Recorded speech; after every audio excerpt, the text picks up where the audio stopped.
you're in South Carolina right now, right? Yes, sir. Yep. Right on How the how border is of like right outside of Charlotte. how has it been kind of adjusting to that? Because you came from New York. There's a little bit of a culture shock. Yeah. I don't know. It's been good. It's just simple. People are really nice. People are on less of an edge, I think, here than in compared to New York. Um, I still have tons of friends, and a lot of my people are in New York still, and but all my family left pretty much New York and the outskirts of it too. And so everyone's kind of down in the Carolinas. So for me, it just makes more sense to be down here. And Long Island always will be in my heart and kind of like what I consider kind of home. But it's been awesome. This is a great place for the kids and stuff to grow up, and we got a great neighborhood community, and it's been really good. That's great. That's great. So obviously, Chris, you're coming back here now. It's been 2 years since we last saw you. Um, the leg injury has been long chronicled, suffered against Uriah Hall, but why is now the right time to come back to MMA competition? Because the leg is finally healed. I would have came back way sooner if it got healed a little faster, but it was a long recovery with lots of surgeries and other issues, and so it got to the point where I got it under control, and I got my legs stronger, and it healed. And so now I'm ready. Now I'm ready to come back, and I feel great. I really felt great going into that Uriah Hall fight before I got injured. I've been getting great training out here in the Carolinas, and I was up in New York training at my gym and with my Serra-Longo team 2 weeks ago. So got some good work out there as well. But just I'm in a really good spot. And you mentioned kind of feeling good going into that fight. You had said something because obviously you've talked at length about what happened and everything. But one thing that stuck out to me was you saying after you threw the leg kick, you're thinking, man, there's no way Uriah Hall takes any more of these. And and I thought that struck me, of course, because we know what happened. But in your head, you must have been thinking like right up until the moment it wasn't, everything was going your way. Yeah, it was kind of a surreal feeling because I mean, obviously the chances of breaking your leg and throwing a leg kick is not very high. And then if you throw in the odds of, the person who's broke someone's leg in there, which doesn't happen very often, then him now also breaking his leg, I mean, you're better off getting struck by lightning probably. So yeah, as soon as I kicked, I just was like, man, that was a hard leg kick, and I had a lot of success in training with kicks, hurt some people. And so I figured, let me throw a hard one. And I freaking landed a hard one. And I just remember looking at his eyes, and I was like, oh, I know that hurt. I know that hurt. You're not taking any more of those. And then, of course, I put my leg down and my leg wasn't there anymore. And I looked down, and I was like, what the hell? I was like, the only leg I've ever seen look like this was Anderson Silva's leg. Like, this is my leg? What was going on here? It was a very tough situation. I can only imagine. Now, you and Uriah, you're both New York guys, and the MMA community it's a small world. Have you two seen each other or kept in touch over the years? No, we had like a little weird rival when we were young. He was a Tiger Showman guy, I was Sarah Longo guy, and they have tons of academies in that region, and so he had a lot of fans, a lot of people who really believed in him, and so me and him were the two top prospects coming up in the middleweight division, and we fought when I think he was 4-0, I was 3-0, and for the belt, it was a huge fight in the ring of combat, yeah. And there was definitely some like weird blood heading into that because I was like the best of the best from my guys, and he was the best of the best from his guys, and it was like, all right, let's see who really is the toughest dude around. And I ended up getting a knockout in that fight. And so we were never like friends afterwards. There was a point he was looking to change gyms.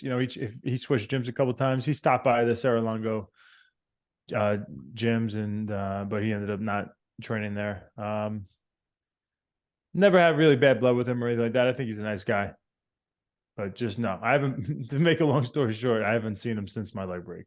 Gotcha, gotcha. Again, it's been a long time. What did you learn about yourself these last 2 years? Because I can only imagine there's a lot of reflection that goes on during this recovery period. My reflection. I definitely learned that Learned a lot of things. One, family is super important, and you know, focusing on your family. Those people are going to be there, you know, for the long haul, and kind of see who your true supporters are in life. So, and it kind of gave me a glimpse into like what's life is going to be like when I'm not fighting anymore. So there was a lot of positive aspects that came from the leg break and having so much time off and not really knowing what I'm going to be doing and if I'm going to be able to return. Um, and also, you know, I just seen how um uh just mentally, I think positive. I think I'm a positive uh thinker, you know, and I'm pretty optimistic. And so the glass is always half full. There wasn't too much time where I was really down, even through tons of adversities. Like, you know, as soon as I thought I was going to be better and I'm ready to be back on a roll, it was just another, you know, obstacle. And I'm proud of myself how I handled it and how I got through it all. And I plan on, you know, ESPN's doing this documentary on me. They got an E60 that they've been filming for quite a while now, and they're going to be filming me through this whole entire fight week, and then also then they'll be putting out the documentary. I think probably in November in New York City, like premiered in New York City before the MSG card. But I'm excited for the story to be told because I think it could really inspire a lot of people when they finally see like everything I went through and how I handled it. Now, how long did it take before, obviously the recovery to get back to the cage is different than the recovery to get back to normal per se, right? How long was it before like day-to-day life and day-to-day mobility felt normal to you again? Oh man, really long time. I mean, for me to be able to just not be, I was in so much pain for such a long period of time where, I mean, I could like the thought of getting up to get to the bathroom, um, was just was just really hard for me to even like grasp because it was just such a painful experience. Just anytime I would get up, the blood would just start pooling down to my leg, and it was terrible. And that was really long. I don't know how long exactly. It was months of really not knowing if this pain was really going to go away or not, and also if I was going to be able to walk again. And if I walk, like, am I going to be able to really walk like the right way? Am I limping? And is the leg going to heal the right way? And then, you know, yeah. And then it was just one setback after the other. Of course. I understand that we're going to learn a lot more about that too with the documentary coming as well. But did your relationship with the sport of MMA change like along the way for this? Was there any love hate sort of thing to it, or very much like falling in love with the sport again along the way? How did it kind of feel for you? Yeah, that's a good question. I think I kind of, not that I fell out of love with it, but I just looked away from it for a while. I think I wasn't watching every fight. I wasn't, you know, excited for the next fight, you know, fight card that was coming up.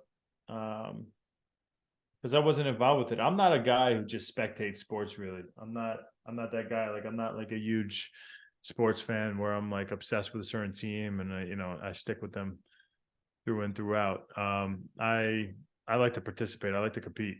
And when I wasn't competing, it was just, and the you know, unclear, you know, future of if I was going to be able to. It definitely challenged me in like really focusing on the sport. I wasn't really into it as much, and I started doing a podcast though during it, and I think that helped me, you know, push through and like focus on the sport and just not completely disappear. Um, it allowed me to like kind of learn more and, you know, get excited about it, watch these other guys fights, and kind of forced me to. And I'm happy I did that because it did keep my brain going. Yeah, I wanted to ask you about that. The Won't Back Down radio show, right on Sirius XM. That's right. Yeah. So first it was just the One Back Down podcast. I had that going for quite a bit. I would have one guest on a week, and it was like an hour to 2 hour long formatted show, just me BSing with somebody. And eventually we got to a point where they talked about some part of adversity that they had to face in their life and how they got through it. And then eventually SiriusXM, you know, came to the table and they wanted to do a deal with me. And so basically took my show over to them. And so now I work with SiriusXM, and that's every Monday at 5 p.m. Eastern on channel 156. Yeah, I wanted to ask you too, because obviously you come from New York, Long Island, where this was kind of the birthplace of sports talk radio. And I know you don't follow distinct teams, but I'm sure along the way you heard WFAN. Was there any sort of like influence from watching or listening to radio growing up in the way you put together your show? I honestly, Rogan. It was probably the Rogan show. I know. I loved Howard Stern growing up. Um, Z100. I was a Z100 guy. As far as like sports talk radio, honestly, I wasn't that guy who was like super into it. But no, the way Rogan formats his interviews is kind of the way I like. I really like it. Just a comfortable conversation.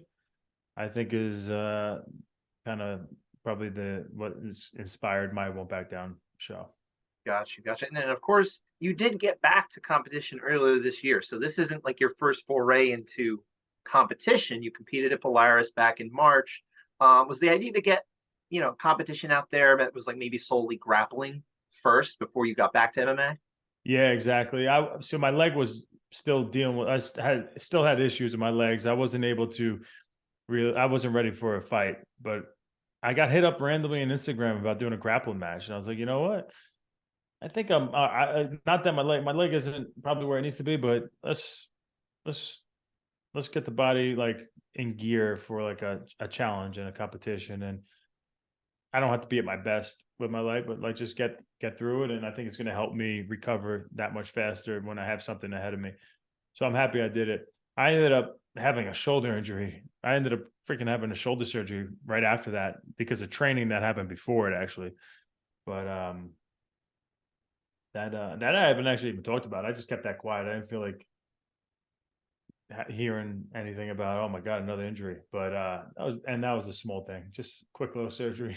Got that done, and I was recovering my leg anyway. So With the obviously you had the shoulder injury, but other than that, I mean, how'd your body feel after competing? I felt great. It was fun to get in there.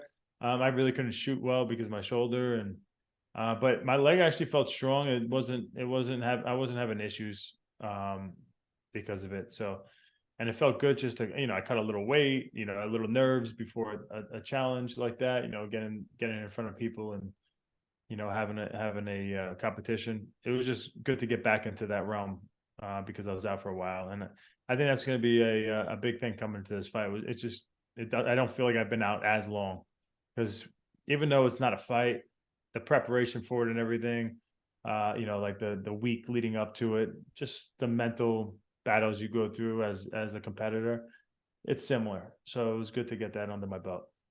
Sure. And you said going back into this fight, like one of your goals, I don't know if it's for this fight or just in general, is when you get back in the octagon, you want to throw a real hard leg kick, right? Like how long did it take you in practice to get back to throwing? It was probably one of the first things I did when I got to the gym. I was literally still not able to walk. And the first thing I did is I went to the bag and I started throwing kicks on the bag because I'm big into doing things that you're afraid of doing. I think that's a big reason why I probably fight. I'm not afraid of doing things that I'm uncomfortable with, and there's way easier things in life to do other than fighting people in a cage. So I do like to challenge myself. I know that's how you grow.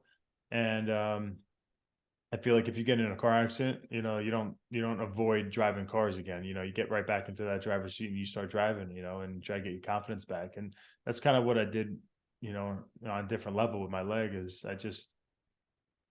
I knew it might be a thing that I could be afraid of throwing this leg kick again and throwing any kick with this leg. Okay, so I'm going to force myself to do it over and over and over again until I don't have any fear of it at all.